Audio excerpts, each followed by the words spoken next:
Welcome, everyone. Thank you so much for joining me today. I'm Debra Eckerling, author of your goal guide and creator of the Deb Method for Goal Setting Simplified. You can't reach your goals on your own. You need your people.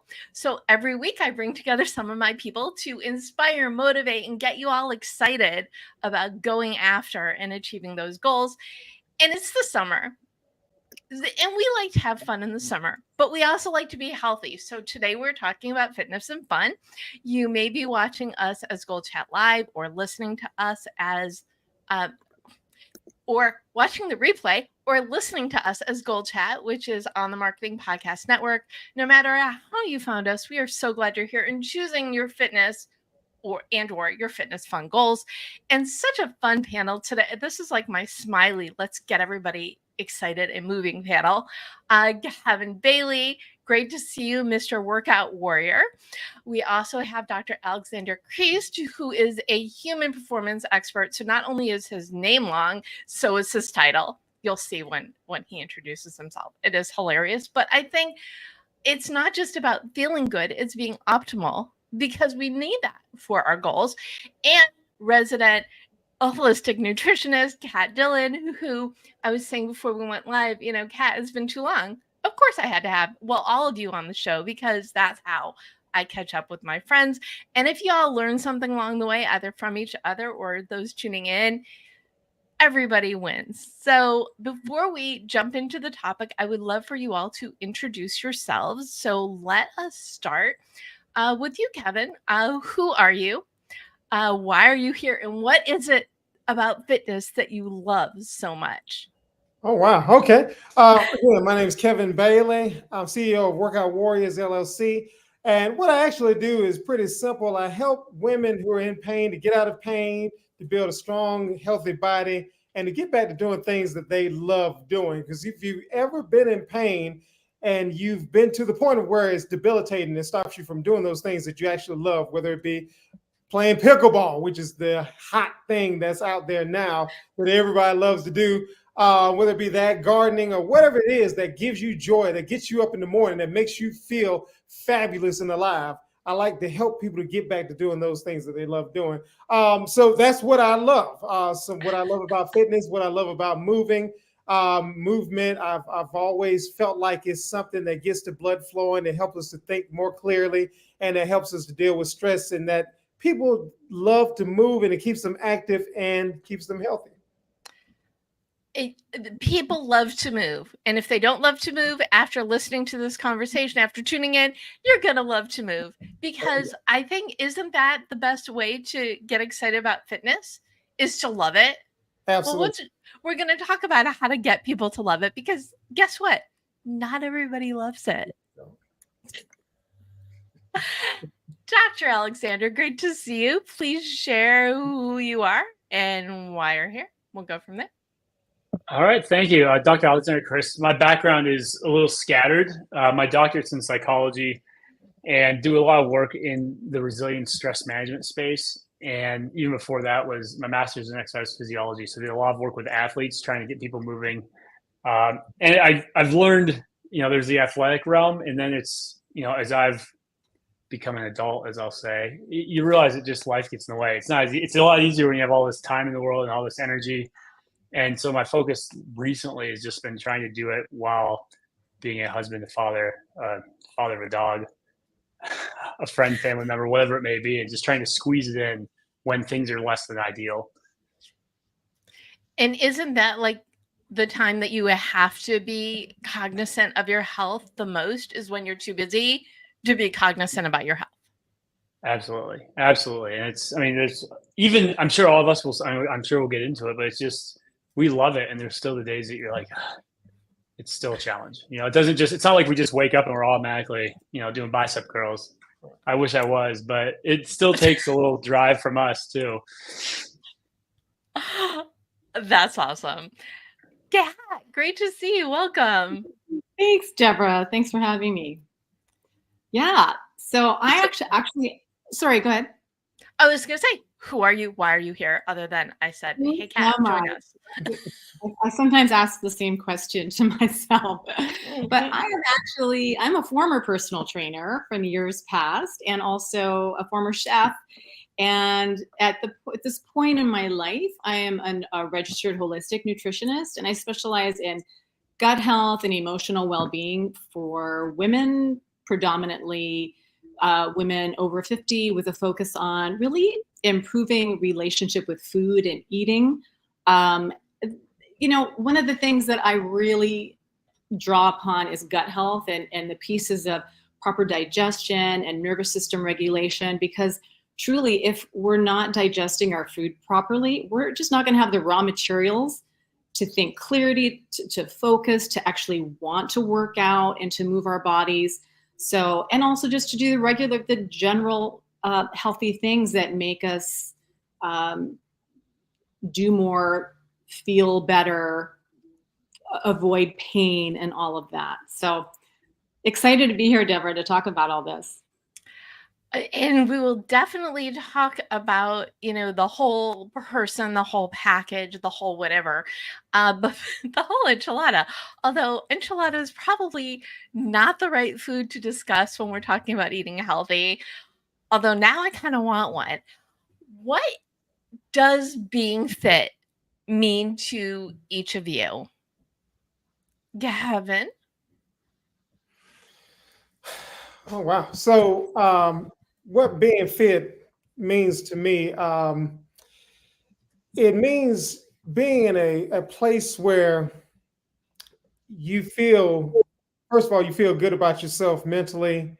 You're in a place where you're emotionally in a good place, being fit physically, being in a good place. You don't have to be, an Arnold Schwarzenegger, best body in the world, but a place where you feel good about your movement, about your body control, about your routines and your exercises, and that you may not be where you want to be, but you're in a place that you feel that you're strong, you feel that you're resilient, and you feel good about you, basically. I think that's a great answer. Being fit is feeling good in all of the ways, right? Yeah. Alexander, what do you think? I don't know how I'm supposed to follow that. All of that. And I think for me, it's really just the idea of not being limited, whether that be physically, emotionally, mentally. I just remember there's a point in my life where I had a low back injury, and I was not prioritizing. I maybe exercising too much, not doing enough recovery. And I promised myself after that I wouldn't allow myself to be limited based on choices I have control over. I never want, if I'm not moving, if I'm not exercising, and that leads me to be left behind. I have friends going on a hike, or, as a parent, it's amazing how many times I've had to squat down and pick up, squat down and pick up. And I don't want to be the one that's on the sideline because I'm not taking care of myself. So I think I would say that's number one, is not to be limited. And also just being open to be evolution. If you have asked me in my 20s, my answer probably would have been different than my 30s. And now that I'm in my 40s, even different now. So being kind of checking your ego to kind of understand that things are going to change, things are going to evolve, and that's okay. It's a really good point, because you think I went through a phase. I must have been like, it had to have been in my 20s, because I can't honestly imagine doing this beyond that. But I was like running like every day. And I was thinking, this is really good. I can't imagine doing it forever. I guess I was right. So who you are, the types of things that work for you are going to change. And of course, whether it's picking up a child or doing laundry, there's everything you do is going to involve some level of physical activity. And Kat, what does being fit mean to you? Oh man, that's such a loaded question. But I would say, really, I love the word that Kevin used. Resilience is huge for me, but it's not just the physical. To me, it's that's the emotional, it's the mental, the physical, and also really having capacity to move through life with energy and vitality, and not to have worry behind me thinking, oh gosh, if I do that, I'll be worn out tomorrow. Or if I do this, I'll hurt my back. Oh, just to have that kind of confidence that everything that I want to do, I can do with energy. energy, I think, is the key word, right? Because we can do anything, but the energy behind it, is that the magic? It was an actual question. Not rhetorical at all. Absolutely. But you know what? There's a lot of different types of energy. I mean, I don't want to go down a rabbit hole with that. Oh, please. But, you know, like, I think to me, energy is also strength, right? It's not just kind of like this nervous energy or this energy that I'm working all day long without a break, but it's really this sort of fortitude and energy and capacity. And that's what I think my big word is, really, is that capacity where I feel insurmountable, if that's the word I'm looking for, just ready to go. That works for me. It's the energy, but it's also the ability. You know, I talk a lot about how intertwined personal and professional goals are, because they are. But the bottom line is, if you're not healthy, you can't do anything else.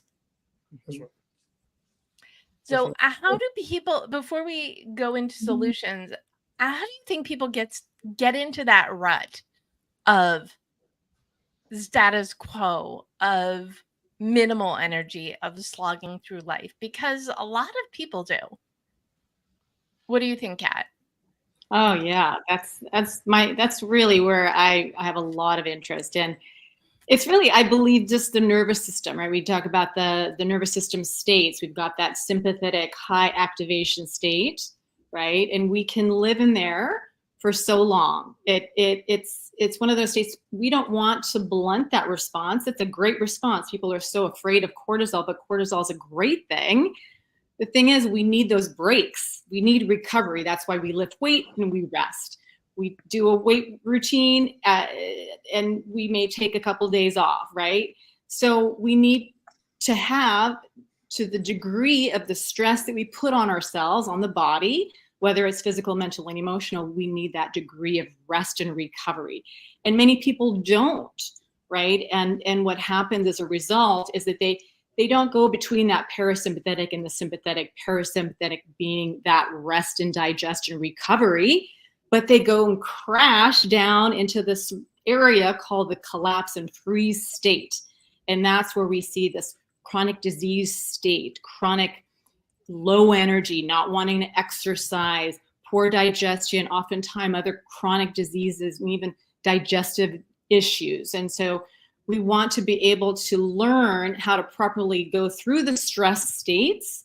The stress, we need proper recovery. And then when we're in that, let's say, collapse state, we also need to learn what to do there as well. So the recovery pieces in both areas are totally different.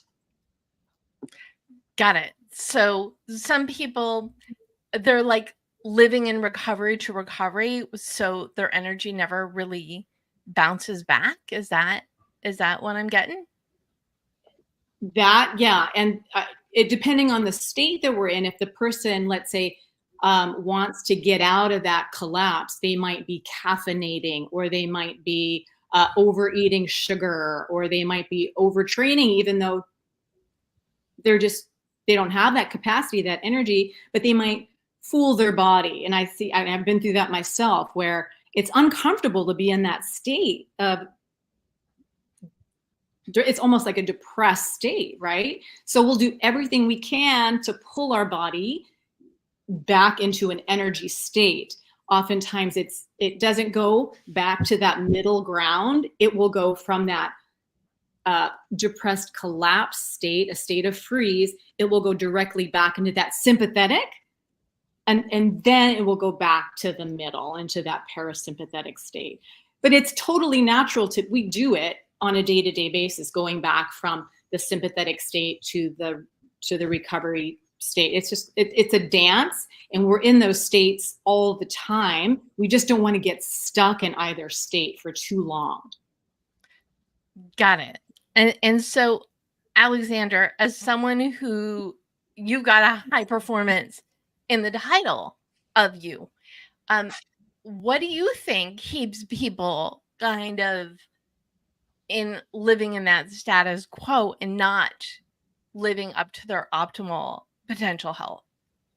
Yeah, I think we go back to I think training is one piece. I'll hit on each one of these, but training and also the stories we tell. I mean, recovery, like Kat just said, is very important, but I can go sit on the couch and have very different, if I'm slouched on the couch, vegging out for 6 hours is very different than if I'm just, taking a little break for a little while. And I think sometimes we tell ourselves stories to justify our actions. I've recently went through a little wrist injury, and I could easily tell myself, I need to recover. I need to recover, so I'm not going to do anything at all. That doesn't mean I can't walk. It doesn't mean I can't move a little bit. And I think we're very powerful storytellers, and we can justify a lot of things. And I mean, there's been several times I've started a workout and I have it all written out. And in my head, I'm like, I said I was going to do 5 rounds, but maybe I'll just do 3. I'm a little tired today. And you tell yourself this story. So I think catching yourself on your routines and just making small adjustments. One little rule that I have for myself: if I'm on an actual telephone call, not video chat, I walk, and I make that a rule for myself that no matter what, I'm not walking if I'm on the phone. So then even it kind of takes away. I think sometimes people hear the word fitness and exercise, and they think it's like this. They make it very conditional. It's like it needs to be in a gym. It needs to be I have to be wearing fancy clothes. I need to be. We can make rules for ourselves. I'll only exercise if it's between 70 and 73 degrees. I'll only exercise if it's sunny out. I'll only exercise if I have the energy. And it's easy to catch and justify reasons not to do things. So I think it's, find things we can do throughout our day to build more movement in. And also just challenge yourself to understand what works for you.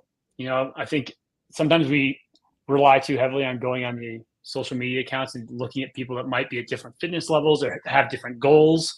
And I'll go see some of these athletes train. And if I were just starting and saying, I'm going to go do what they do, I'll probably walk away with an injury. Not because it's dangerous, but because it's dangerous for where I am. So it's really understanding what works for you where you currently are and work up to maybe things where you want to get to. Or lastly is just understanding that, maybe I used to be able to do this 10 years ago, but I've exercised for 10 years and then you go and try to do it and then you hurt yourself. So just be very, I'm very big on checking my ego and just my goal is to be able to exercise tomorrow. If I hurt myself today, then I'm not really helping myself out. And if I recall correctly, Gavin, don't you have like a recovery story that was part of your backstory?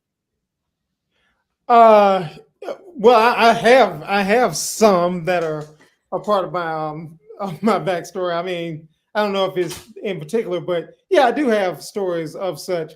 But just to piggyback off of what these two were saying so brilliantly,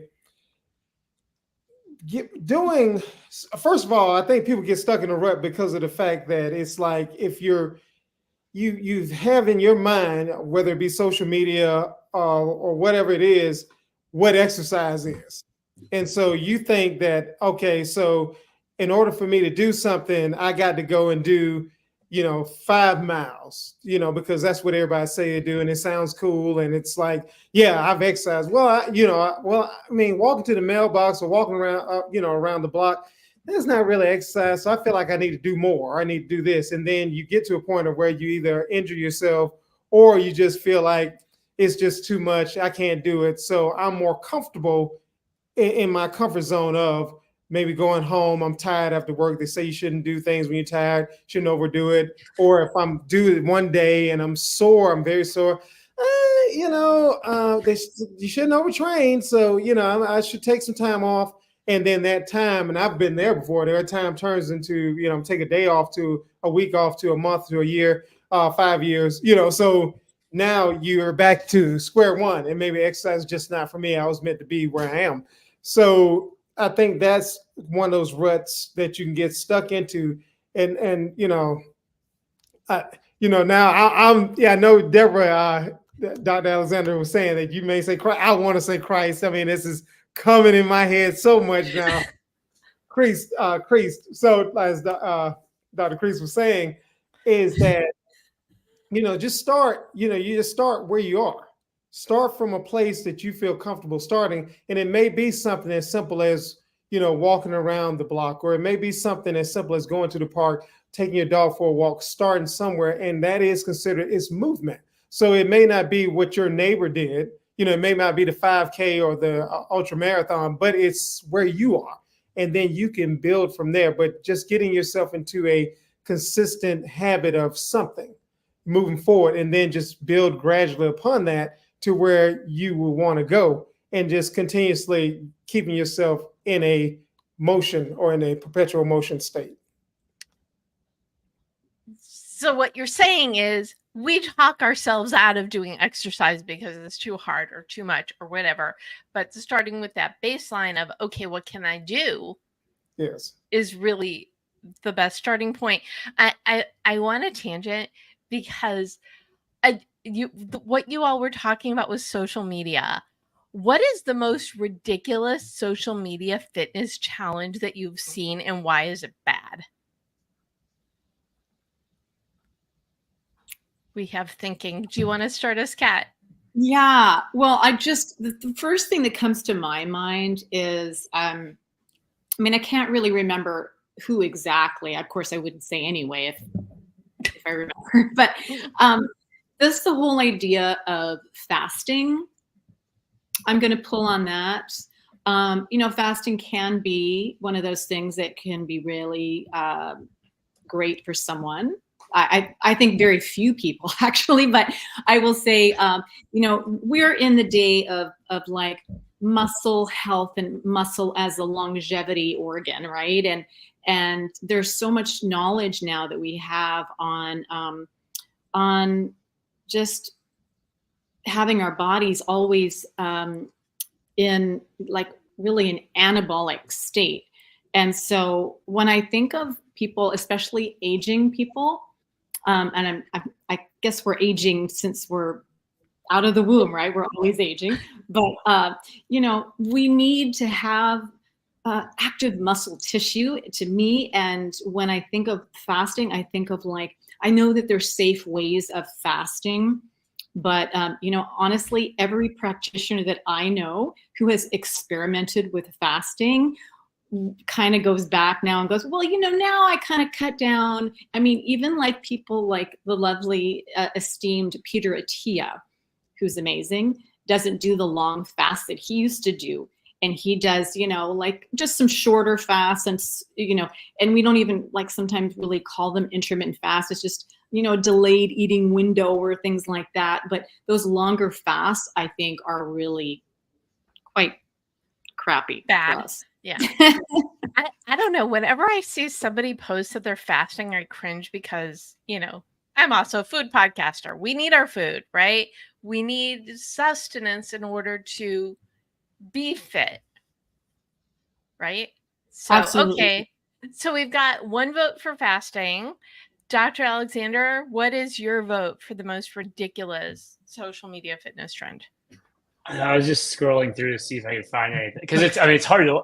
It's one of those things I feel like I talk about it all the time, and then they put me on the spot. I can't think of it. I think it kind of goes along with fasting, but anytime there's a cookie cutter method that's going to solve everything, and a good example, like I have a sauna, I have a cold plunge, I use both, but they've gotten so trendy. I had them before. I'm going to say that, but that doesn't that alone isn't going to make you healthy. And I think people now are like, oh, a sauna is getting your heart rate up, so it's the same as exercise, and cold plunge is going to burn fat. What else helps that is walking. And I just read something that was saying all the benefits of cold plunge can be accomplished by walking more.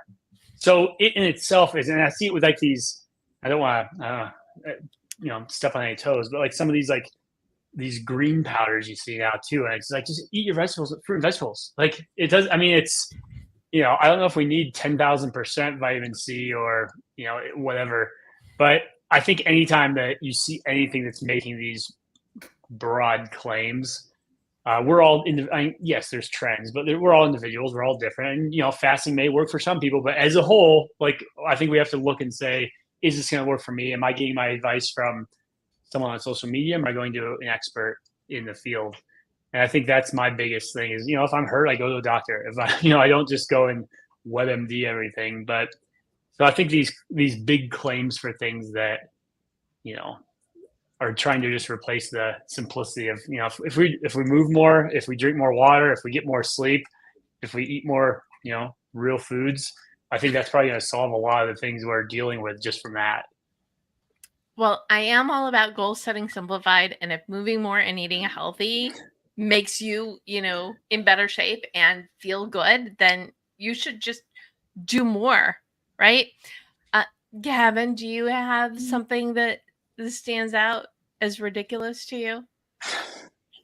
Not so much ridiculous. I just think that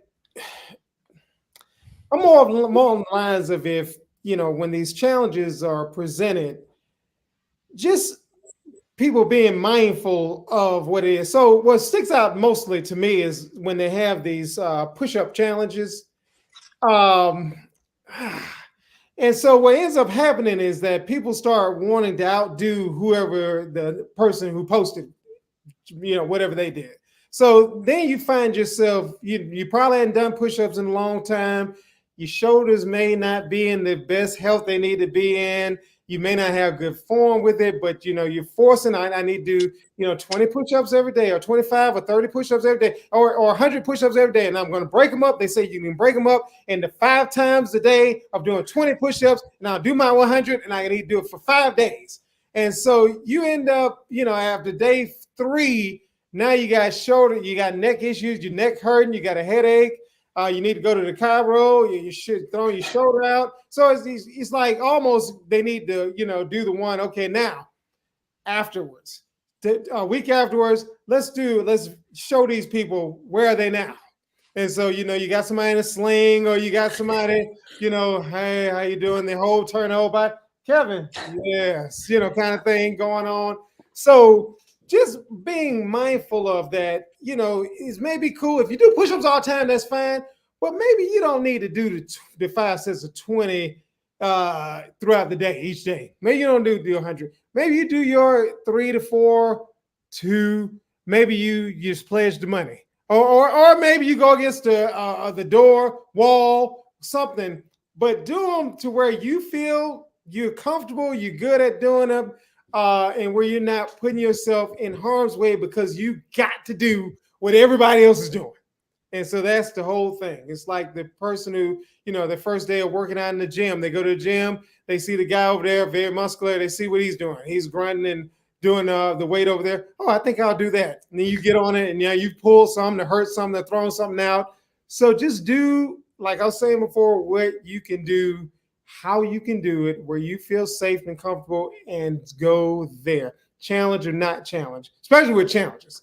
Just slow your roll, do what you can do.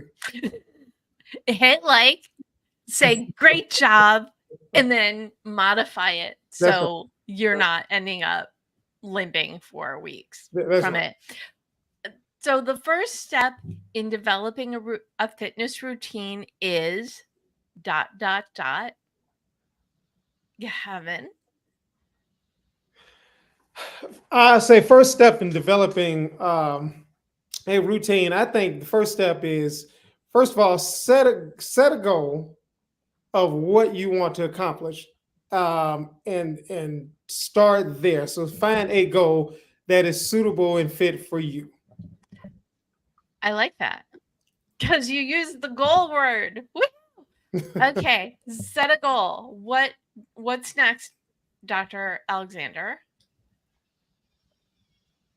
This is going to sound very probably uninspiring, but aim low and plan for the worst. I think oftentimes, I want to start exercising. I never exercise, and I want to do it 5 days a week. That's great. But then you get into your week, and maybe you have 2 bad days at work, and then you skip those days, and the next thing you know, you haven't hit your goal. So then what do? We say, I'll start next Monday. For some reason, we love starting fitness and nutrition plans on Monday. So for me, it's like, what's worst case look like? So if I want to exercise more, like a worst case might be, I'm going to do something for 5 minutes today. Maybe it's walking faster, walking up a hill, go up and down the stairs. Maybe not the 60 minutes that would be ideal, but maybe pick something that even the worst day when things hit the fan, you're able to accomplish what you want to accomplish, just something. You're able to take that small step forward in the right direction. So aim low. That's awesome. I have something I talk about. I call it the 5 of 7 rule, because a lot of goal setting experts, I'm using air quotes, say, don't break the chain, do something every day. It is not always realistic for any kind of goal, fitness or otherwise, to be doing the same. But if you do something like 15 minutes a couple days a week, and not make up for the days that you skip, you're in a much better position. So I love it. Aim low, do what you can, do better. And Kat, what do you want to add to that? Yeah, I think I'll add, really add a foundation. I think with fitness, I'd say, like, could you just walk? That's your basic foundational thing, right? So that when that hits the fan, then you know that you got your walking in, right? So it's just daily movement, right? Progressive, but we start there. With food, I would say for my clients, I would, just have them include enough protein, or let's say pick wherever they're kind of scattered on. Maybe they're very slim on not having enough color on their plate, let's say. So working on getting the foundation of the plate being very colorful, maybe adding a certain amount of protein, but just getting those basics down. Because I think people go into, they learn about nutrition, and there's this nutritionism, and they want to take all the supplements and the protein powders and the bars and the mixes and the green powders, but they don't realize that it's deeper than that. I mean, those are supplements. They're not necessarily necessary. They're supplements. So yeah, cleaning it up and just getting a base down. We can, think about getting some help from someone like, these two for fitness, and I know that Dr. Alexander is more psychology and fitness, but really working with someone to just give you a foundational plan.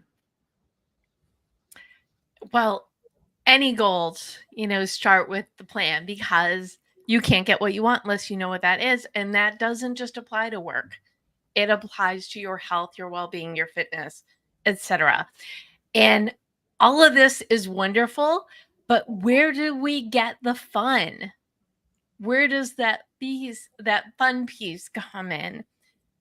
Dr. Alexander, how can people incorporate fun so they actually do the things? That's a good question. And the $1 million question that we all came on here for, isn't it? That I've been planning all week to talk about.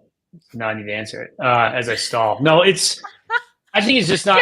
You have to know the question was coming. I knew it was coming. I was looking at the clock and I'm like, we're going to get there, right? And it's kind of piggybacking on what Kevin said, is like, don't look at what your neighbor's doing. Don't worry about what your neighbor's doing. My dad loves to run, and he goes and does marathons, ultra marathons. I do not like it. And for the longest time, I told myself, if I want to be healthy, I need to run. And so I would try it and I would hate it. And I would try, fake it till you make it. And I faked it for a while and I haven't gotten there yet. And everyone keeps saying, and I talk to this runners, is like, oh, just wait, you'll get there. Once you're 40, once you're 41, once you're 45. I still don't like it. And I still challenge, like I just bought running shoes. Like part of me is like, no, maybe I should, but I don't like it. And I just pushed it off, and I haven't even used the running shoes yet. They're just sitting there. And so find the things you really like. I mean, my neighbor had me join in his pickleball league. I'm new to it, but it's fun. It's a fun way to move. I like to row. So I have a rowing machine. I'll go jump on that. But again, if we typecast exercise as like this rigid, cold thing, we're not going to find it. But it can be anything. It can be moving. It can be dancing. It could be, there's a number of things. I think we just have to, I live in Colorado, and it's so funny sometimes where I'm like in the morning, I catch myself saying, I need to go work out, knowing I'm going on a hike later. And I'm like, a hike that is exercise. That is fun. Like, why am I going inside in this box when I could be out there doing and getting all the benefit? So I think it's just kind of untraining ourselves to think that it has to be lifting metal weights or lifting very, exercise themed things. It could be going on a hike up a mountain, or going, just going outside for a walk. We can make anything challenging. And that's what exercise is. Anything that's really challenging and consistent. So if you're someone that likes to walk, then walk a little faster, walk up a hill, push yourself a little bit, and do it consistently. But find the things you enjoy, and just because your neighbor loves running doesn't mean you have to. I think it's hilarious that you bought running shoes. It's sort of like, I'm going skiing, I have to get a cute jacket, or I'm going to do yoga. Well, I can't possibly do yoga unless I've got like really cute clothes. Sorry, cool clothes. fun, motivating clothes, right? True. I will. Maybe I'll like it someday. I'm working on it, but if I don't, it's not a big deal. Like that's the thing. I have to step back and challenge myself and say that's someone else's story. That's someone else enjoys it. Doesn't mean I have to. Well, I want to know when you're going to stop trying to run. Because I I feel like we need to cure you of running. I know. I'd say I'd throw them. Maybe I'll donate them. My shoes. I don't know. We'll see.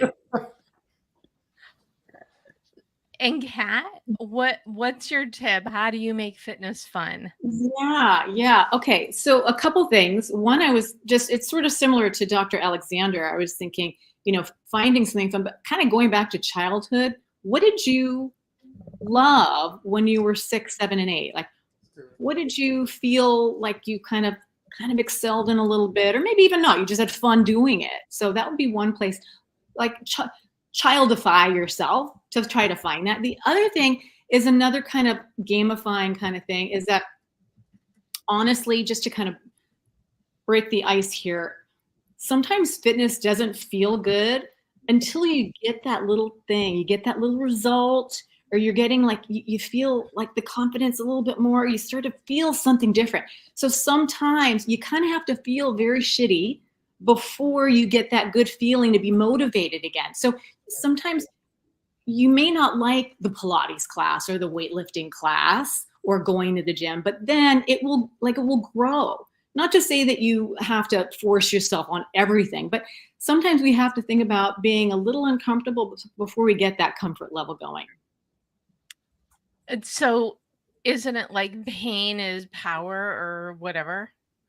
No pain, no gain. Wait, I knew that there was a phrase I was missing. No pain, no gain. I know that we used to think about that in the 80s and 90s, aging myself here, but I don't think we need to go that far. But it's just it's like a subtle discomfort, and it's just like a loving discomfort, not a like pain gain thing. It's just more like I don't really love this, but I'll do it. It's got to be a little tolerable to the body, to the system. One thing you really don't want to do is hate yourself and go anyway and just say, this is crappy. But if there's a little bit of dislike, that's okay. We can push through that a little bit. So going back to what Dr. Alexander was saying about you always want to do a little bit more, a little bit harder, a little bit more difficult. And then you will get to a point at some point where it's like, this is nice. And if it isn't, then throw away or donate the running shoes and try something else. Yeah. And Kevin, what do you do or recommend rather for bringing in the fun to your workout? Well, I like what everybody said. I like what Kat was saying as far as, thinking back to your childhood, finding some things that you enjoyed then. Along those lines as well, I think you gotta, maybe you have to experiment with a few different, things until you find something that you actually, if you don't love it, like it, you can tolerate it. Or, maybe start from there. Hopefully you will love it, whether it be with music, whether it be some of the aerobics classes that the people, or some of the dance classes that people have, you can join some of those, line dancing, something along those lines, but something to get you started where you are moving.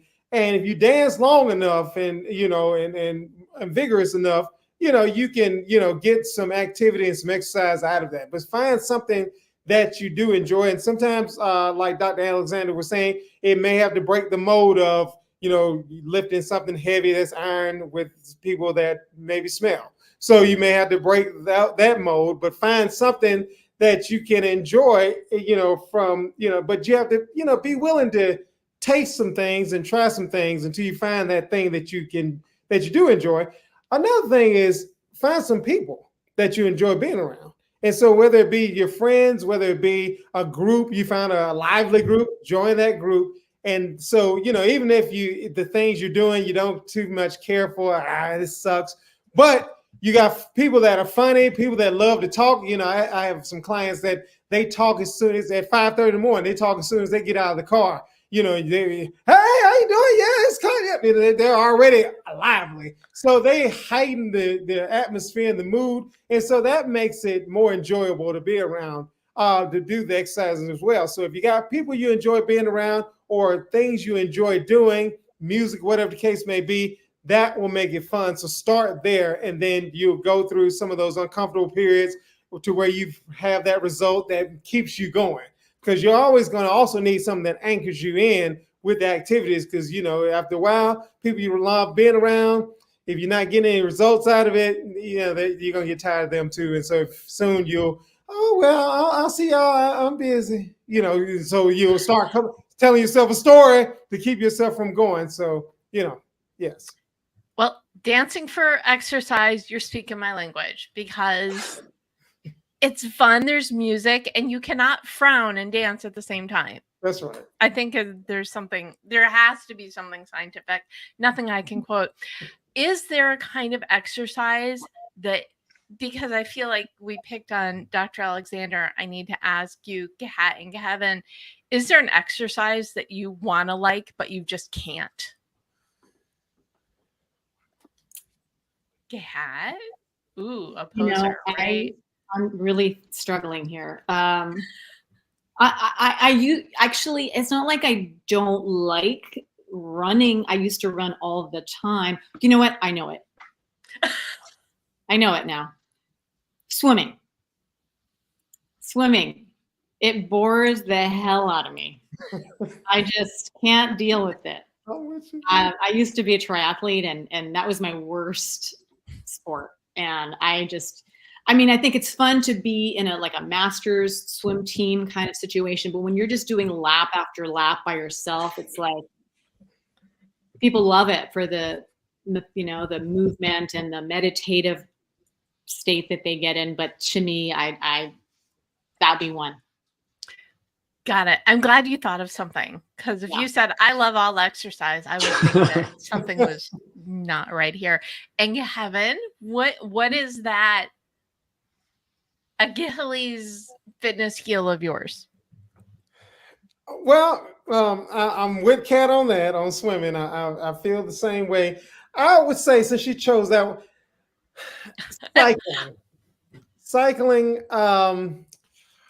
It's one thing to ride your bike, but then when you get into cycling, when you get the expensive bike and your shoes you clip in, and you can't get your shoes out of the clips, and you fall on the side, and you're afraid, you can't, get off enough or rock enough when you come to a light or something to cross, and then you got to fight the struggle to get your foot out, or you stop too fast and you flip over the bike. This is personal experiences, if already. So cycling, and I wanted to, because I've trained and worked with some people that done triathlons and cyclists. They said, "Oh, you'll love this." And then I'm so afraid I'm gonna get hit by the car. I couldn't get into it. I spent money that I shouldn't have spent on the bike, and I'm looking to sell my bike. So anyway, cycling is mine. And now we have to go to the other extreme then. So what is your absolute favorite form of fitness? I'll let you two think. Dr. Alexander? Throw me under the bus here. It's hard to. I love lifting weights. I know that's kind of broad, and but I was an athlete growing up, and I just loved training for athletics. So I think some of these powerful movements, I love Olympic lifts. But I also I've gotten to a point. I used to be so I want to be strong, or I wanted to be fast, or I wanted to have endurance. And now I'm kind of I'd rather just have a balance of a little of everything. I think it's, I love, and kind of going back to what Kat and Kevin were saying, is just the connection with people when you exercise. And, I think fun is very subjective. There's most of the times when I'm in the middle of a hard workout, I'm not just yay, this is awesome. It's not, it stinks sometimes, but I think it's a connection to something greater.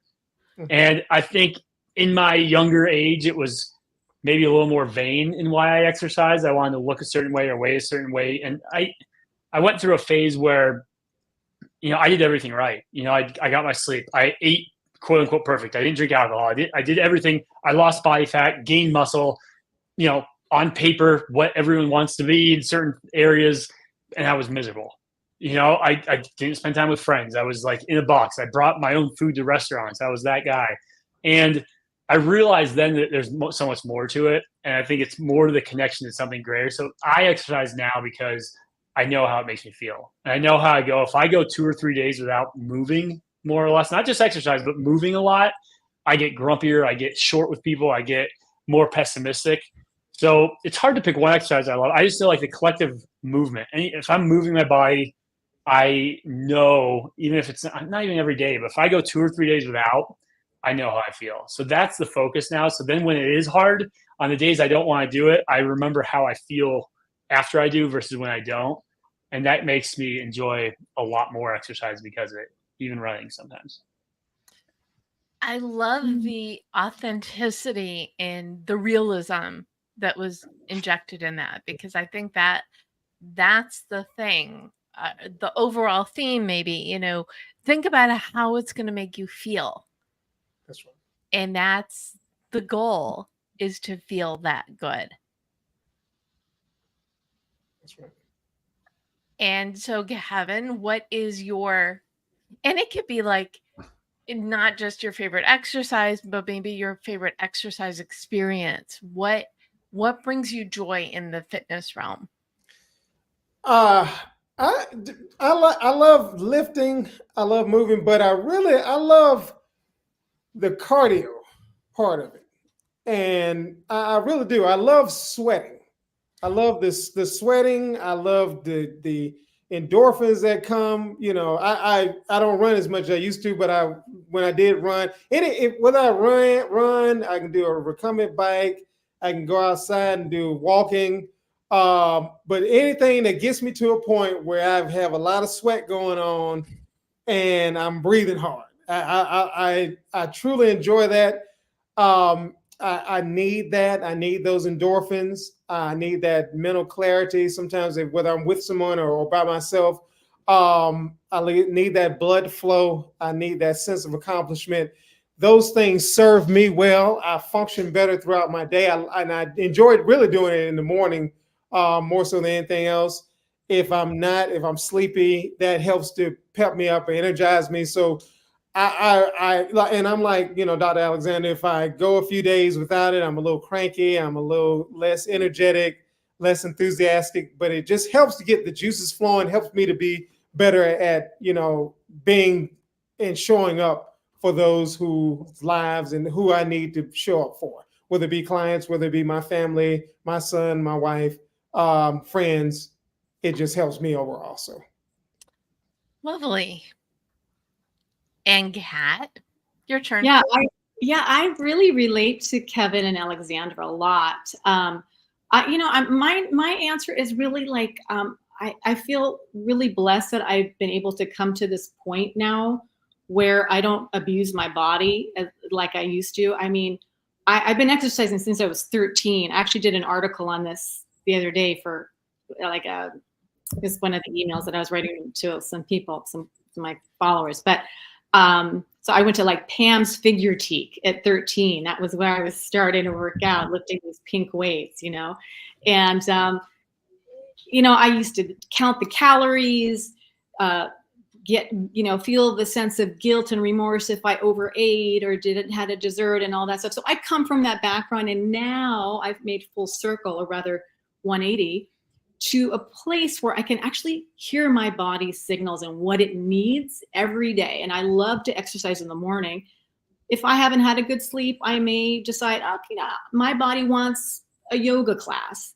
Or if I feel like I need intensity, I get on my Peloton, right? Or I do a really nice heavier weight exercise routine, and that might be at home. Or I say, I feel like being social. And then I go to my workout, like my Pilates group core class.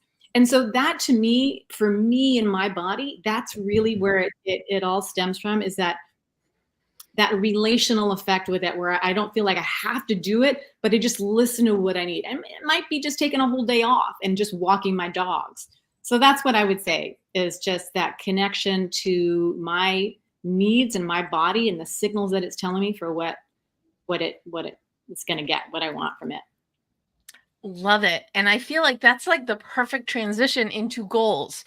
So I would love for each of you to gift a goal to the audience. What is something that they could do today, tonight, tomorrow to reinvigorate or find the fun in their fitness? You want to start us off, Kat?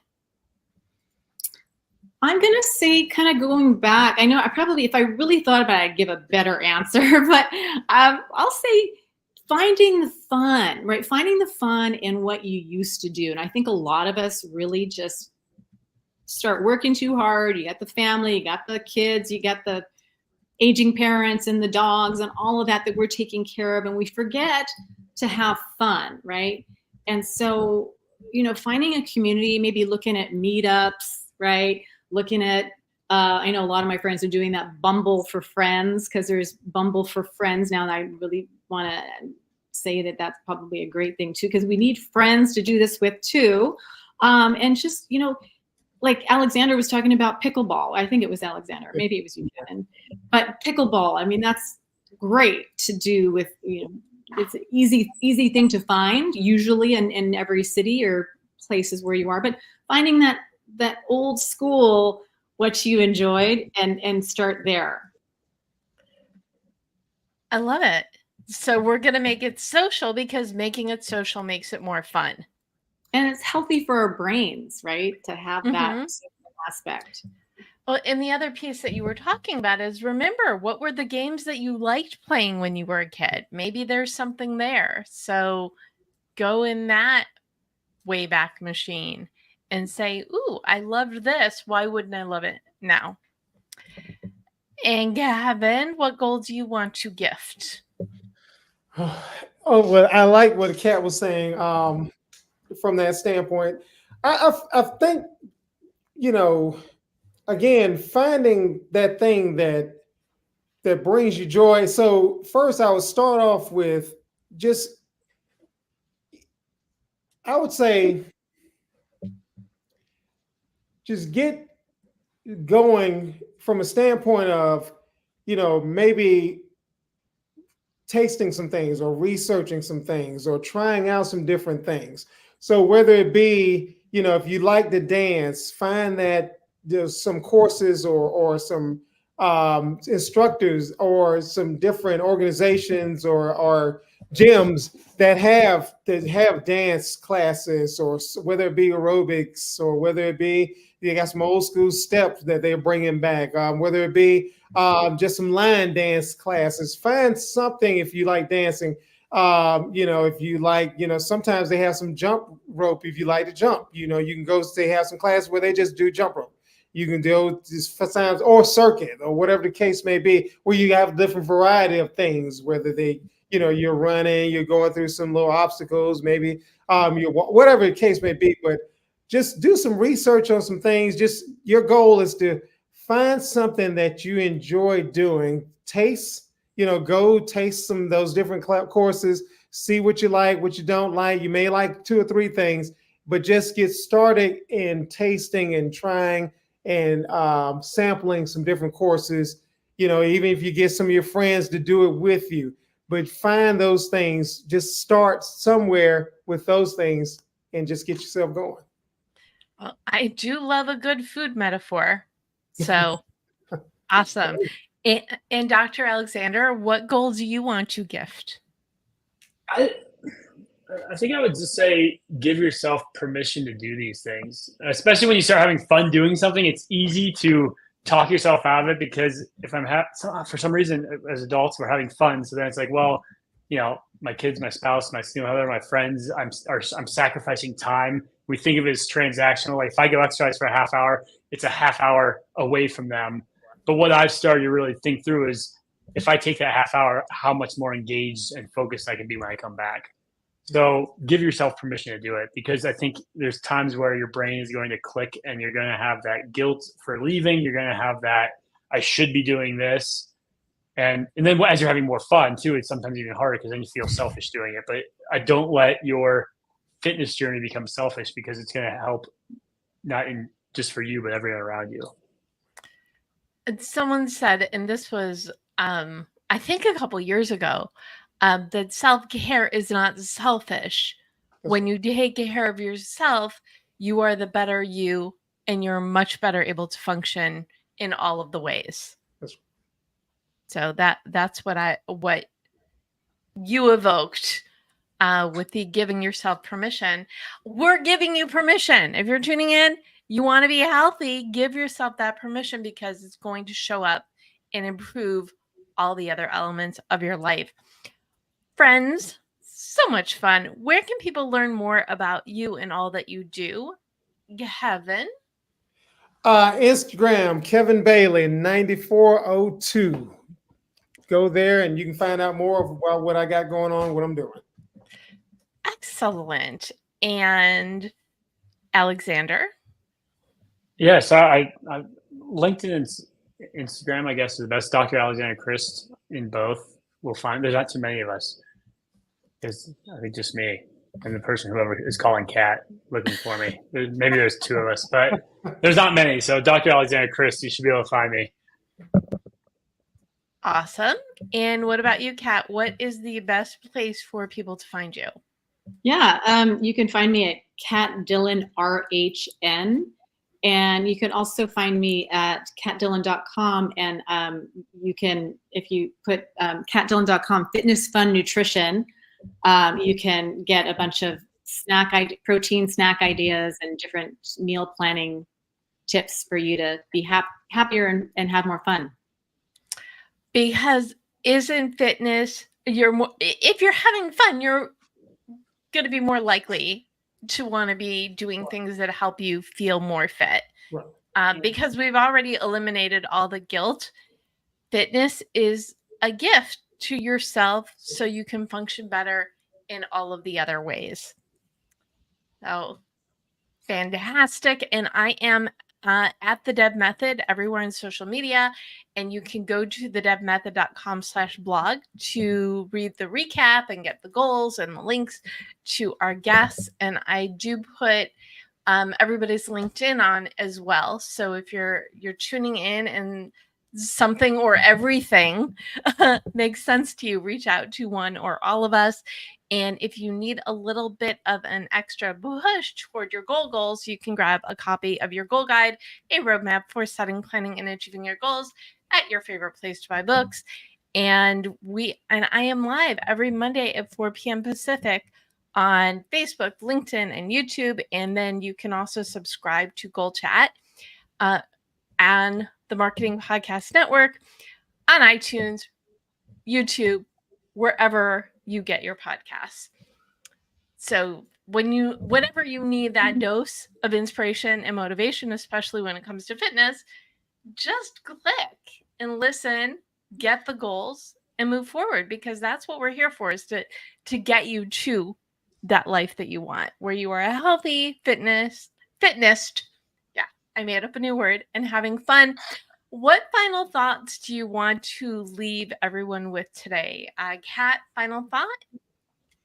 Yeah, this is all great talk for people that for, any stage of fitness enthusiast or athlete. It could be anyone. But I do want to point out that I think we put a lot of pressure on ourselves to be fit, to do the right things and everything all the days of the week. And sometimes we might feel like, I'm not doing so well here in this department. But I think we have to give ourselves grace and realize that we're not aiming for perfection here. It's just literally putting one foot in front of the other and doing better every day. And when we feel like we're not, that's okay too, because every moment, every second of the day is a moment to begin again. And that's kind of this mantra that I always have is that literally it's like, if I'm having a negative thought or something like that, I just, accept it, be with it. That's cool. But this is my moment now. I can begin again. And I will say that every time. And just the same with goals, right? You don't need to set goals on Mondays. You don't need to set those fitness goals only on Monday. Every day, every week, every month is an opportunity to reassess your life and put a plan in place to make things a little or a lot better. So give yourself grace because we're rooting for you. And you should be rooting for yourself as well. And Dr. Alexander, what final thought do you have? Yeah, I think it would just be, I mean, we're about 5 months out to the end of the year. And I always just think, when I think long term like that, it's like, if I do something, what's a small thing I could do that if I did that consistently for the next 5 months, how much different could that make my life? You know, I think sometimes it's like we have these lofty goals, which is great, but it's like, you know, if I average walking 7,000 steps a day, I'm like, man, if I could just walk 10,000 steps a day, I'm going to push myself for whatever number that may be. Like if I just did that, because I think when I get the most frustrated is when I blink and then it's the end of the year. I'm like, man, had I just done that, I'd be in a much better spot than I am today. So just think of the small adjustments you can make that could help you be closer to where you want to be come the end of the year, or 6 months, Ooh. 5 months, whatever down the road. Yeah, I love it, because what win are you going to be celebrating fitness wise at the end of the year? And what can you do today to get there in just a little small piece at a time? So love it. Asterisk, highlight, underline. And Gavin, final thought to you. I would say final thought is continue to be kind to yourself, loving to yourself, as Kat was saying as well, and just focus on, you know, you're gonna have life. Life's gonna always get in the way, even whatever you start, and you're having fun. Life happens, whether you know, child, business, event, life event, but something comes up, whether it be something small, big. Be kind to yourself. Don't throw the baby out with the bathwater, and just get back up and keep moving forward. Keep moving forward, no matter what goes on. Just keep whatever forward is to you. You know, whether it be, you know, today I'm just going to do something for 5 minutes. I'm going to do something for 2 minutes. I'm going to do something. I may take the day off and may do something tomorrow, but move forward. Be kind to yourself. Don't worry about your neighbor. Don't worry about what they say on the internet. Well, this person did 500 push-ups. They did 500 sit-ups. They walked. They did a ultra marathon. They do marathons every week, every weekend. You may only be able to walk to the mailbox, but that's okay. Just keep moving forward. Love yourself. Love the progress that you're making. Celebrate your wins and keep moving forward, no matter what. And I think that is the theme, you know, keep moving forward, alone, with friends, with community. Find the things that you love and do them for you, for your life, because you deserve to have a fit and healthy life. Thank you again, Kevin, Dr. Alexander, and Kat, for joining me today. Thank you for tuning in, whether you're watching us live, the replay, or listening to the Goalchat podcast. We are glad that you chose your fitness goals. So go on out there, go for it, be fit and have fun, because we know you can do it.